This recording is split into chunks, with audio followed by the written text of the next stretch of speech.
Como convencer alguém em 90 segundos. Fale a linguagem do cérebro. Em se tratando de conexões imediatas, boas intenções podem nos levar a lugares que nunca tivemos a intenção de ir. Veja este piloto de uma companhia aérea com a qual eu voei recentemente. Olá, passageiros, aqui é o capitão. É muito bom tê-los a bordo. Agora que estamos a caminho, eu só queria alguns momentos para deixá-los cientes de que não há previsão de nenhum tempo ruim. Então não devemos encontrar nenhum problema e, se tudo sair de acordo com o planejado, não haverá empecilhos para chegarmos a Londres no horário previsto. Credo. De repente, toda a ansiedade de voar que eu já havia sentido na vida tinha sido ativada. Eu havia tido um daqueles dias de karma positivo, viagem tranquila para o aeroporto, atendentes de check-in educados, um ótimo lugar. Mas agora, ali estava o capitão narrando os maiores medos de todos aqueles que voam frequentemente. Uma viagem difícil, tempo ruim e problemas em chegar no horário ao destino. E eu não fui o único a me sentir daquele jeito. Houve uma grande troca de olhares nervosos entre as pessoas. Nosso piloto havia falhado em se conectar com os passageiros porque não falava de uma forma positiva e dizia o que realmente queria dizer, que era: sentem-se e relaxem. Vai ser um voo tranquilo e nós iremos chegar no horário. O que realmente aconteceu. Mas, ao falhar em se comunicar de uma maneira positiva, o piloto plantou uma série de sugestões negativas na mente dos passageiros. O seu cérebro só pode processar informações positivas. Onde está o leite na sua geladeira? Eu sei que você sabe, mas como você sabe? Aqui está como. Na sua cabeça você fez uma imagem rapidamente do interior da sua geladeira e viu onde estava o leite. Fantástico. Qual é a sua música favorita dos Rolling Stones ou qualquer outra banda que você ame? Entendeu? Como você fez isso? Você a tocou na sua cabeça para verificar. Qual é a sensação da areia? Mesmo conceito. Você foi à sua mente e buscou a informação sensorial para confirmar a sua experiência. Isso é a linguagem do cérebro. Imagens, sons e sentimentos. A linguagem falada vem depois da entrada das sensações. Agora, você consegue imaginar, se não fazendo alguma coisa, não sentindo alguma coisa, não vendo alguma coisa, você não consegue porque o cérebro não processa imagens, som ou sentimentos negativos. O que eu quero dizer é o seguinte: na sua imaginação, você consegue construir uma imagem de você não alimentando um cachorro? Não, você não consegue. Tudo o que você consegue fazer é imaginar-se fazendo alguma outra coisa. Em pé, ao lado do cachorro, passeando com o cachorro, fazendo bungee jumping com o cachorro. Todas são imagens de você não alimentando o cachorro. O seu cérebro trabalha apenas com informações positivas. Ele pega todas as informações das experiências dos seus 5 sentidos e então mistura tudo no liquidificador emocional que chamamos de imaginação. Mais prazer ou mais problemas? Eu recentemente comprei um novo sistema de computador para o meu escritório. Quando agradeci a mulher pela ajuda, ela respondeu: sem problemas. Problemas? De onde surgiu um problema de repente? Eu nunca pensei em problemas, até agora. Vamos tentar de novo. Obrigado pela sua ajuda hoje. Foi um prazer. Ah, prazer. Agora sim, esse sentimento é muito melhor. É bom me dar prazer ao invés de problemas, mesmo que inconscientemente. E inconscientemente, é até onde o nosso processamento de linguagem vai. Você prefere ser recebido com um "como vai a batalha?" ou "muito bom te ver"? Vamos começar no nível mais simples possível. Se você ensina um cachorro a pular quando diz pula, o que você acha que ele vai fazer quando você disser não pula, sem mudar o seu tom de voz? Isso mesmo. O cachorro irá pular. Mesmo nós, humanos, que conseguimos processar a linguagem, quando escutamos não pula, primeiramente pensamos em pular e em seguida desviamos o pensamento. Isso é porque não, e todas as negativas na verdade, não são linguagem. Então, se não, ou negações em geral não são computadas pelo cérebro, o que eu posso esperar do primeiro pensamento da minha filha quando eu digo, por favor, não bagunce o seu quarto? Recentemente, fiz um discurso em um resort no qual a piscina fazia uma curva por dentro do centro de convenções. Como parte do discurso de abertura, o presidente da associação brincou com os atendentes. Por favor, não caiam na piscina. Você poderia ver os seus olhos brilhando momentaneamente enquanto eles se imaginavam fazendo isso. Nós mesmos fazemos isso quando dizemos algo como: "Eu não quero estragar essa negociação." E quantos de nós terminamos uma carta com a seguinte frase: "Se você quiser mais informações, por favor, não hesite em me contatar." Quantas sugestões negativas você planta na mente dos seus consumidores, clientes, colegas, pacientes ou estudantes com as palavras que escolhe todos os dias? Claro que isso pode ser um caso de semântica, desde que os seus consumidores e clientes estejam cientes do que você quer dizer. Mas tenha em mente que o cérebro primeiro pensa no comportamento e depois pensa no comportamento oposto para substituí-lo. Que tipo de pensamentos você está despertando em seus clientes, superiores ou empregados quando diz as frases abaixo? Você consegue diferenciar as mensagens positivas e negativas? Não se preocupe com as bebidas no mercado. Sem problemas. Invista no longo prazo. Não entre em pânico. Nós não faremos nada impensado. Ligue-me quando você tiver mais informações. Eu não o levaria tão a sério. Nós cobrimos todos os pontos-chave. Isso não vai doer nem um pouco. Não tem como você perder. Foi um prazer. Aqui o K. Saiba o que você quer. Pense positivo. Do seu KFC, entra em jogo de novo. Nos negócios, você precisa estar ciente de como usa a linguagem e deve encorajar os seus funcionários a estarem cientes também e a ter o hábito de falar e pensar positivo. Colocando de outra maneira, aprenda a não falar na negativa. Processe isso. Bom humor acima de tudo. Enquanto o cérebro processa as informações e as experiências são alimentadas pelos 5 sentidos, as sensações são transformadas em linguagem. Em certo nível só há, de fato, 6 coisas que fazemos dia após dia. 5 delas têm a ver com os nossos sentidos. Nós vemos, ouvimos, tocamos, provamos e cheiramos. O que você acha que é a última coisa? Nós processamos a linguagem. Processamos as nossas experiências em palavras e as comunicamos. Todos os dias, saímos pelo mundo e temos experiências por meio dos nossos sentidos. Depois, explicamos as nossas experiências, primeiro para nós mesmos e depois para os outros. Pensamos em palavras, falamos sozinhos, e depois falamos com o mundo, explicando as nossas experiências. Nós passamos grande parte das nossas vidas explicando as nossas experiências. É um dos elementos fundamentais em se conectar com outras pessoas. Explicar é um trabalho difícil, e um problema que a maior parte de nós tem é que caímos em padrões de explicação das nossas experiências de uma maneira pré-ordenada. E mais, cedo ou tarde pensamos sem pensar. Todo mundo tem um estilo de explicar. Algumas pessoas desenvolvem o hábito de explicar as suas experiências para si mesmas e para os outros de uma maneira positiva, enquanto outros dão as suas explicações de um ponto de vista negativo. Existem vários estilos de explicação, mas basicamente é possível dividir em 2 grupos: positivo e negativo. Uma explicação positiva resulta em você ser percebido como entusiasmado, otimista e muito bom em enxergar oportunidades.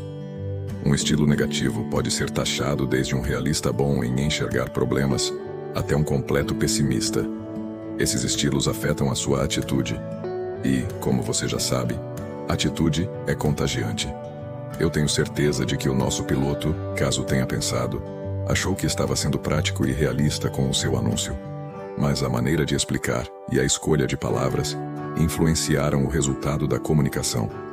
A boa notícia é que você pode escolher o seu estilo de explicar e, por essa razão, mudar sua atitude. E quando você conquista isso, você pode moldar como as pessoas se sentem e como se sentem em relação a você. Tudo se resume ao seguinte: conforme as suas experiências se tornam palavras, suas palavras se tornam ações, suas ações se tornam hábitos, seus hábitos se tornam sua imagem e sua imagem se torna seu destino. Causa e efeito. Todos nós temos uma tendência inata de explicar por que as coisas acontecem. As melhores ferramentas que temos para isso são relatos de causa e efeito. Existem 2 maneiras de contar esses relatos. Uma é estabelecer a causa fora de você. Aquele idiota da contabilidade me deixou de mau humor. O outro jeito é você atribuir a algo dentro de você. Eu sou um gênio. É claro, nem sempre uma dessas atribuições é correta, mas a chave para você descobrir qual está correta, normalmente está no uso de uma simples expressão, uma das mais usadas. Trata-se do porquê. que usamos nas perguntas. Crianças sabem disso. Elas são ótimas entrevistadoras. Pelo que eu posso dizer, estão programadas para perguntar: por quê? Por que estamos indo lá? Por que ele está usando aquele negócio no nariz? Por que você está dirigindo tão depressa? Isso é a curiosidade natural agindo. Mais cedo ou mais tarde, essa curiosidade inata é reprimida, minimizada como uma janela de computador, por adultos que estão ficando loucos pelo incessante "por quê? Por quê? Por quê?" de seus filhos. Mas isso está sempre dentro de nós, operando em um plano de fundo.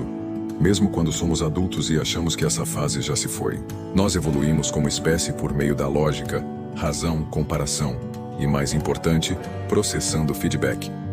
Curiosidade, o instinto que está agregado ao porquê, é um elemento crítico nesse processo. Você já notou que seu cérebro acha muito mais satisfatório processar uma informação em uma situação de causa e efeito do que em uma de apenas causa ou apenas efeito? Isso porque... aí está. Eu poderia ter terminado o meu comentário anterior antes da palavra porquê. No entanto, quando eu introduzi a palavra porquê, pareceu que isso levaria a algo muito mais satisfatório para a sua curiosidade natural, e estava oferecendo a possibilidade a uma explicação completa de causa e efeito. Em outras palavras, quando você faz isso, tal coisa acontece. Como podemos utilizar isso para a nossa própria vantagem, quando estamos nos conectando nos negócios ou em qualquer situação, na verdade? Porque dizer às pessoas por que você está fazendo algo tem uma grande influência em como elas reagem. Porque, normalmente, elas estão mais dispostas a aceitar pedidos quando razões são dadas a elas. Ellen Langer, psicóloga da Universidade de Harvard, demonstrou isso em um estudo que começou a mostrar que pessoas respondem automaticamente e sem pensar quando o estímulo correto é dado. Esse estímulo era uma resolução de causa e efeito. Aqui está o que aconteceu. Em uma biblioteca movimentada, uma de suas cobaias se aproximaria da pessoa no começo da fila da copiadora dizendo: "Com licença, eu tenho 5 páginas. Posso usar a copiadora na sua frente porque estou com pressa?" Esse pedido foi convincente em 94% das vezes. Mais tarde, quando a pessoa voltou e perguntou para o grupo que estava em fila na máquina dizendo: "Com licença, eu tenho 5 páginas. Eu posso usar a copiadora?" A taxa de sucesso caiu para 60%. Sem grandes surpresas. O que foi uma grande surpresa ocorreu quando a pessoa se aproximou do começo da fila um pouco depois e perguntou: "Com licença, eu tenho 5 páginas. Eu posso usar a copiadora porque eu tenho de fazer essas cópias?" A taxa de sucesso rapidamente retornou aos 93%. Respostas automáticas são baseadas na razão, ou pelo menos na aparência da razão. Pessoas precisam ter razões para tomarem decisões e justificar suas ações. O experimento de Langer mostrou que até quando a razão não é mesmo uma razão, mas se parece com uma, é o suficiente para ativar uma resposta positiva. A palavra porquê é usualmente seguida por uma informação. E para a maioria das pessoas, é forte o suficiente para colocar em movimento um padrão de resposta. Neste caso, uma resposta sim, mesmo na ausência de uma informação concreta. Isso é o mesmo que um aperto de mão. Quando alguém estende a mão direita em sua direção, você faz o mesmo sem pensar. Quando quer se conectar rapidamente, ofereça ao seu contato um porquê, e as chances de ser bem-sucedido serão maiores. Por exemplo, se está pretendendo fazer negócios com a empresa Q, e você tem um contato-chave lá, em vez de simplesmente dizer: "Eu estou encantado em conhecê-lo", adicione: "Porque eu li muito sobre o seu trabalho pioneiro com XYZ". Seu cérebro só processa informações positivas. Fale no positivo. Diga: "Foi um prazer" em vez de "sem problemas".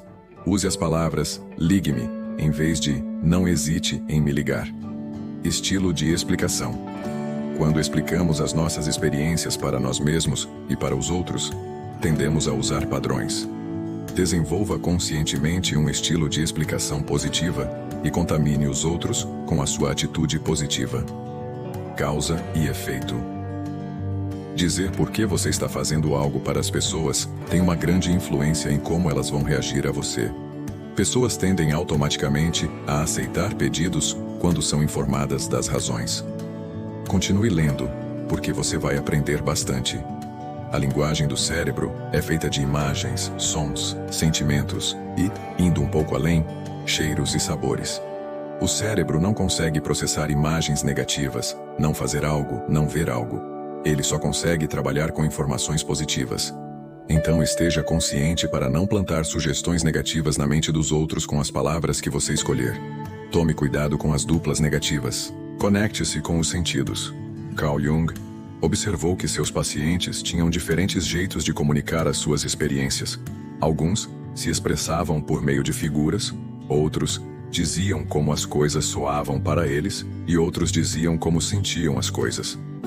Nos meados dos anos 70, eu voei para Miami para fazer parte de um ensaio fotográfico de cruzeiros para uma nova campanha publicitária. A agência me disse: "Nós sabemos que todo mundo quer comida boa e ar fresco quando sai de férias, isso é certo. Mas a nossa pesquisa também nos mostrou que as pessoas têm preferências sensoriais. Algumas escolhem férias primariamente pela beleza do lugar. Outras para se refugiarem em algum lugar confortável, com atividades. E ainda há quem procure por paz e tranquilidade. Nós sabemos que todos os três aspectos são críticos no processo de decisão. Mas as escolhas finais vêm da satisfação da preferência sensorial da pessoa." Eles me disseram que as minhas fotos tinham de despertar o interesse nesses três grupos. Nas pessoas que veem, nas que sentem e nas que escutam. Dr. Jung estaria orgulhoso. O que o setor de propaganda da agência de cruzeiros sabia sobre se conectar é verdade para todos nós.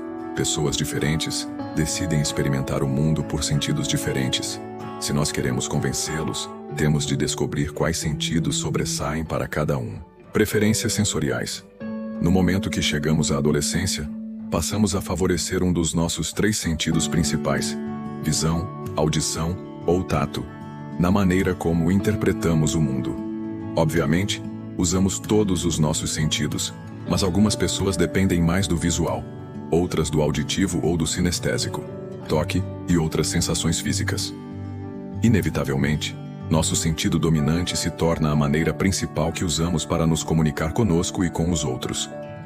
Alguns pesquisadores estimam que 55% das pessoas são visuais, 30% são sinestésicas e 15% são auditivas. Outros veem essa divisão como 40%, 40% e 20%, respectivamente. Obviamente, a maneira mais efetiva de se comunicar é adaptar o seu estilo de comunicação ao da pessoa com quem você está falando. Com isso, eu quero dizer que, se ela pensa em imagens, converse evocando imagens, ou ao menos converse sobre como as coisas se parecem, oferecendo descrições. Se a pessoa é auditiva, diga a elas como é o som das coisas.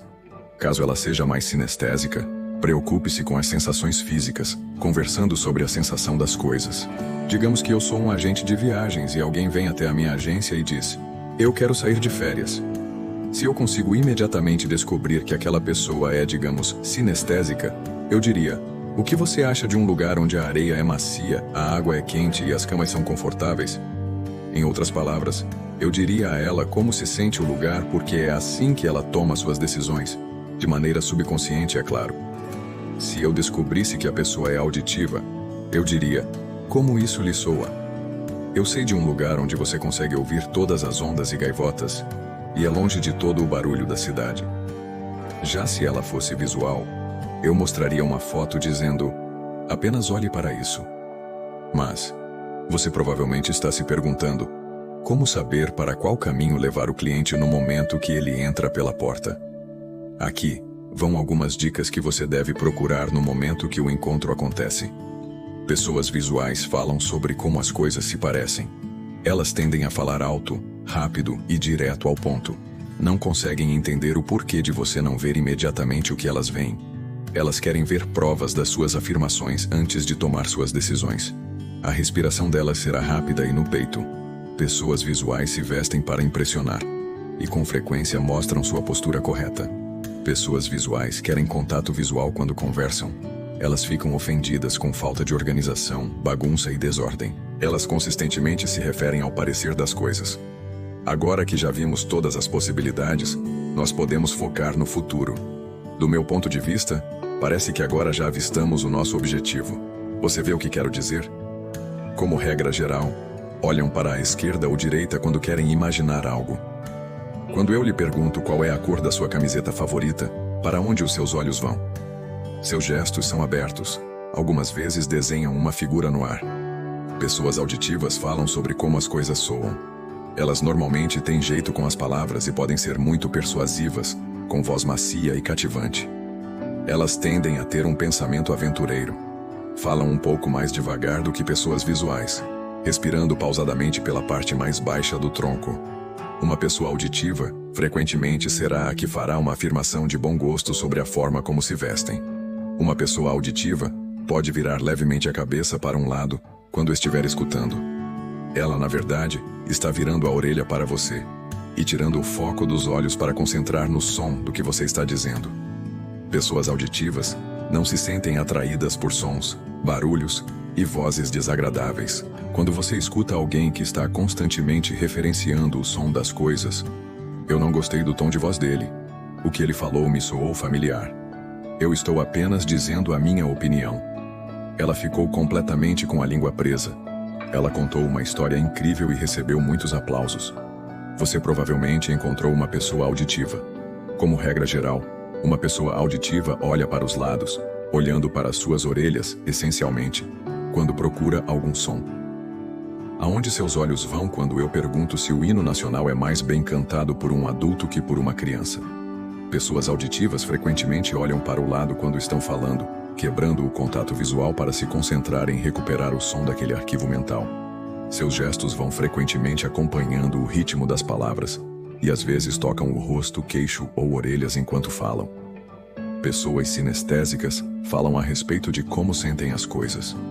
Elas tendem a ser sentimentais, fáceis de lidar e intuitivas, mesmo que às vezes sejam reservadas e cuidadosas. Se você está falando com alguém que tem corpo bem definido ou extremamente atlético, pode muito bem estar lidando com alguém sinestésico. Pessoas sinestésicas podem ser facilmente identificadas porque são empenhadas e obtêm satisfação em tocar e sentir.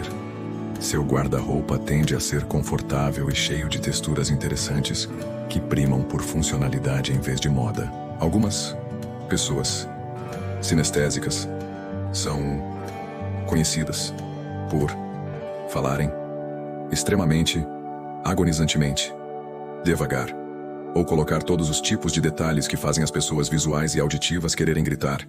Eu já entendi há 10 minutos. Elas possuem vozes mais graves e lentas que o restante. Pessoas sinestésicas tendem a ser orientadas pelos detalhes. Sinestésicos favorecem uma linguagem física e do toque. Eu estou inclinado fortemente a tentar dar uma chance. Nós temos alguns pontos fora de ordem, mas vamos endireitar a situação. Eu vou tentar arrumar qualquer confusão.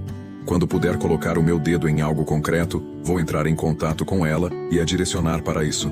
Vamos todos ficar frios, calmos e juntos.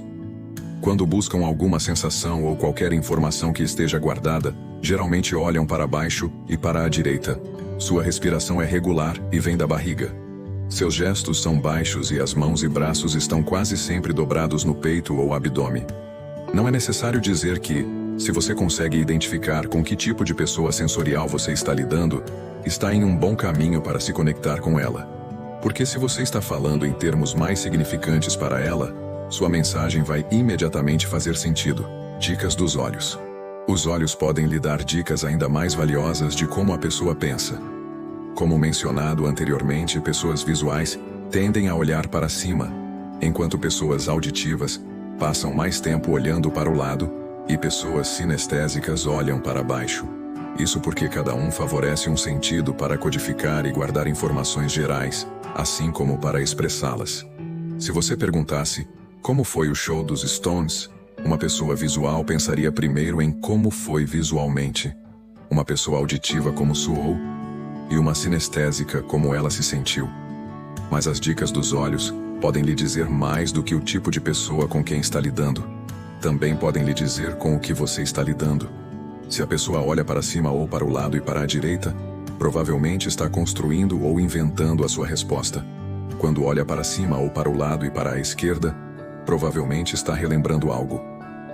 Harmonia pelo design, o coração do camaleão. Harmonia é a confiança mútua e o entendimento entre duas ou mais pessoas. Não é uma surpresa que pessoas visuais são ótimas para pessoas visuais. Pessoas auditivas soam bem para pessoas auditivas. E sinestésicas inclinam-se para outras sinestésicas. Sempre há pessoas com as quais temos harmonia naturalmente e das quais nos tornamos amigos, porque compartilhamos os mesmos interesses e provavelmente as mesmas preferências sensoriais.